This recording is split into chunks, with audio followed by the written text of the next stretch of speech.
Okay, in this case, I'm testing out two pictures at the same time. Can it put these together for a bigger ask? What is my ask?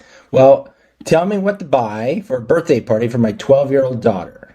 I believe the party has 26 people coming, and I want to ensure I purchase enough. Can you help me put together an itemized list?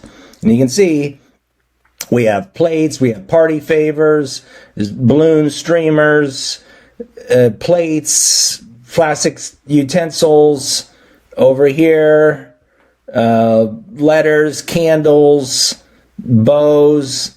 It's birthday. It's the birthday aisle, right? This was awesome. So here's an itemized list. You have 26 guests, so you got to make sure you get enough. Plates. Well, 26 guests, it's just saying you better get 60.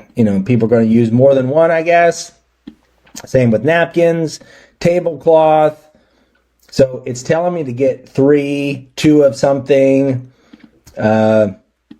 one set, two packs, confetti poppers, 26, one for each guest, candy sprinkles. And I should have asked for a total. What is the cost going to be for this? But I would say it did a pretty good job.